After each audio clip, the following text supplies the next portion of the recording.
Hola a todos los seguidores de dominalamagia.com, yo soy Borja Montón y hoy te voy a dar 8 consejazos para que logres mejorar tu espectáculo de una manera impresionante y desde ya mismo, así que no te pierdas el vídeo de hoy. ¡Que empiece la magia! Bueno, Borja, venga, empieza ya, empieza ya. ¡Empieza ya! Con el número 1, el primer consejo que te voy a dar, creo que es el más valioso que te van a dar nunca, y es que consigas dar un guión a tu espectáculo. Cuando tú tienes tu espectáculo guionizado, o al menos tienen una conexión los juegos que vas a hacer, tu espectáculo vas a tener varias cosas de premio, por decirlo así. En primer lugar, que la gente va a estar mucho más atenta y va a seguir mucho más tu espectáculo. Y en segundo lugar, que vas a tener un espectáculo mucho más compacto y sobre todo pues que la gente lo va a entender mejor. ¿Por qué? Porque esto es como una película, ¿vale? En un espectáculo de magia es como una película. Tú vas a presentar la película y la gente la tiene que entender. Si no la entiende o no le gusta, quizás es porque hayas hecho un juego tras otro que no tienen nada que ver y luego cuando los juntas pues no tiene de dónde sacar, no hay chicha, ¿vale? No hay chicha. Entonces, como no hay chicha, la gente no puede hacer nada. Y tú tienes que hacer todo lo contrario, conseguir hacer que una imagen tras otra, en este caso un juego tras otro, tengan relación entre sí y pues al final el espectador esté atento durante todo el espectáculo y sobre todo que tengas éxito con lo que vas a hacer. Por ejemplo, en mi caso te voy a dar un consejo rápido. Yo utilizo un cofre con un candado y no se abre al principio, se intenta abrir al principio del espectáculo y no se puede porque faltan las palabras mágicas. Al final del espectáculo se puede abrir porque durante todo el show he ido soltando ciertas palabras y entonces de esa manera consigo que el espectador esté atento durante todo el espectáculo. El segundo consejo que te voy a dar es que te grabes en vídeo, ¿vale? Cuando tú te grabes en vídeo te puedes llevar un trípode, una cámara normal y que te grabes todo el espectáculo, porque de esta manera vas a ver todos tus fallos en escena y vas a poder corregirlo en sucesivas ocasiones. Por ejemplo, los movimientos inoportunos, los movimientos hacia adelante, hacia atrás, que en otros futuros vídeos veremos cómo corregirlos, pero hoy quiero que te grabes para que te veas si hablas demasiado, si te mueves mucho, si te mueves poco, si te vas hacia atrás, hacia adelante, si te ves nervioso. Todo esto tú no lo puedes ver, no lo vas a sentir y por decirlo de alguna manera tienes que tener unos ojos detrás tuyo que van a ser la cámara, ¿vale? Va a ser el objetivo y te vas a ver todos los fallos. Pero si hay una cosa que es mucho mejor todavía, es grabar tu espectáculo solamente en audio. Llévate una grabadora y grábate en audio porque de esta manera vas a poder reconocer y vas a poder corregir de una manera mucho más fácil el tono de voz. Cuando un espectáculo tiene un tono de voz, hola, me llamo Borja, vamos a hacer un espectáculo de magia, coge una carta, vamos a coger... Pareces un robot, ¿vale? Entonces eso es un error y eso no lo aguanta nadie. Tienes que tener una tonalidad en la voz, tienes que matizar algunas cosas, tienes que cambiar la velocidad en algún sitio para luego hacerlo todo mucho más lento y misterioso. Sabéis que lo lento siempre funciona mucho mejor. No, es broma. Y lo que tenéis que hacer es eso, exactamente, grabaros vuestra voz para luego saber si lo que estáis transmitiendo con vuestra voz es bueno o no es bueno. Si a vosotros os duerme o no os duerme, porque si os duerme a vosotros, imaginaos al público. El tercer consejo que te voy a dar es que busques presentaciones distintas, no hagas lo que hacen todos los magos, porque esos magos han hecho esos espectáculos, esos números los han hecho para sí mismos.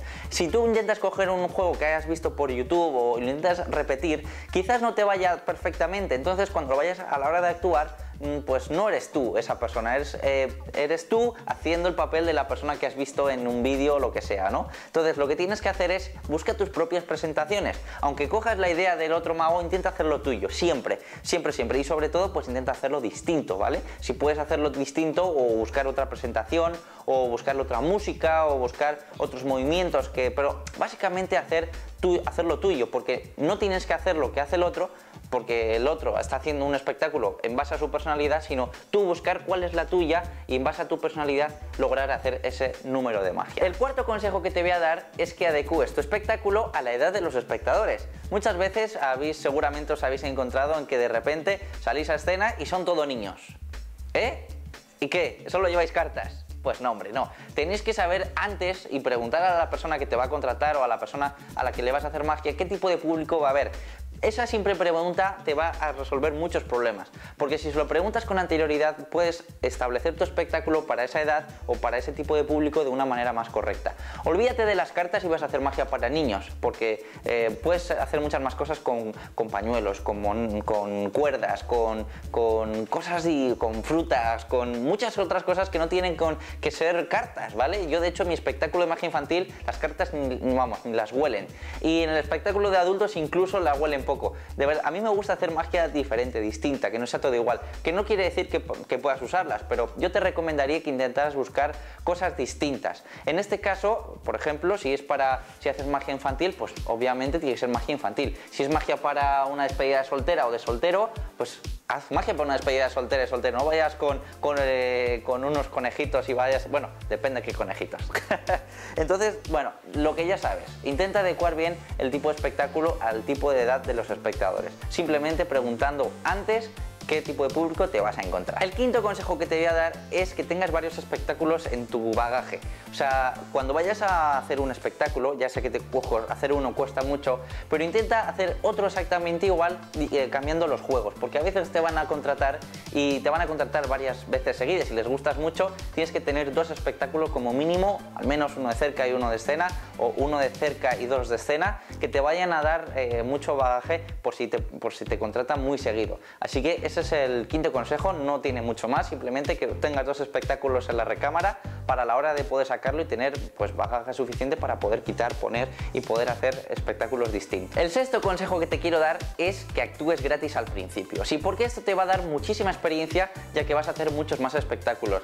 No sé si habéis visto alguna vez, bueno, la entrevista que le hice a Jess McBride, dijo que los que más éxito tenían son los que más espectáculos hacían durante la semana. Y eso es exactamente lo que quiero que hagas tú, que actúes todo lo que puedas, y si al principio estás empezando, pues hazlo gratis completamente. Luego ya tendrás tiempo de cobrar, pero al principio hazlo gratis porque realmente va a ser lo que te ayude a conseguir ese bagaje. Ese bagaje será lo más valioso que tendrás nunca, así que aprovéchalo bien, empezando incluso de gratis. El séptimo consejo que te voy a dar es que una vez pases a cobrar, que utilices ese dinero para reinvertirlo en tu espectáculo, porque muchas veces dicen, vale, ahora ya gano mucha pasta, soy rico, bitch. Y no, tienes que utilizar, yo al menos esto es lo que he hecho y he conseguido lograr que mi espectáculo creciera mucho desde muy pequeño. Conseguía nuevo material, micrófono, un fondo de escenario, luces, sonido, de una manera mucho más rápido, porque lo que hacía era básicamente lo que sacaba, una gran parte de lo que sacaba lo reinvertía otra vez en conseguir más material, más productos, más trucos de magia y mejorar la infraestructura de todo mi espectáculo. Y esto hizo que luego pudiera seguir pidiendo más dinero y poder hacerlo más grande y más dinero, y eso era una cosa que iba en cadena, iba creciendo mucho más rápido. Así que eso es otro consejo que te voy a dar, que aproveches bien el dinero que consigas de tus actuaciones y lo reinviertas, parte de ello aunque sea en tu espectáculo. Y por último, el último consejo que te voy a dar es que disfrutes de lo que hagas, ¿vale? Disfruta cada momento que haces un espectáculo de magia, porque si tú te subes a un escenario y lo que transmites es nerviosismo, al final lo que va a recibir la gente es nerviosismo. Si estás aburrido, estás preocupado, vas a transmitir preocupación. En cambio, si sales al escenario alegre y tranquilo y a gusto y haciendo cosas y divirtiéndote tú mismo, lo que vas a conseguir contra el público es que ellos también se diviertan. Y esto es exactamente lo que tienes que conseguir. Es también uno de los mejores consejos que te voy a dar. Cuando salgas al escenario, que siempre sea dándolo todo, que disfrutes, que te diviertas, que te rías, y eso es lo que vas a conseguir transmitir al público. Yo con mis vídeos intento conseguir eso, que os divirtáis, que lo paséis bien, siempre con una sonrisa en la cabeza, aunque tenga muchas cosas, pero es mi personaje y yo te lo quiero transmitir y yo quiero transmitirte felicidad, y por eso intento pues estar siempre alegre, y tú tienes que conseguir lo mismo con tu espectáculo. Intenta ser divertido, ser alegre, y cuando tú lo consigas seguro que lo vas a transmitir. Hasta aquí ha sido el vídeo de esta semana, espero que te haya gustado. Si te ha gustado, por favor, deja tu like y tu comentario justo ahí abajo, y si te ha gustado mucho ya, pues comparte este vídeo con todas las personas que consideres que lo puedes compartir, porque estos vídeos son para gente como tú que quiere convertirse en un gran mago profesional, y pues estoy aquí para compartir contigo estas experiencias que un mago profesional como yo pues ha vivido ya, y pues esto te puede ayudar muchísimo a la hora de pues empezar tus espectáculos y tus actuaciones. Nos vemos la semana que viene con otro nuevo vídeo, el viernes con un review y el domingo en el directo. No me falles, nos vemos la semana que viene, ¿de acuerdo? Que la magia os acompañe. Adiós, chao, chao.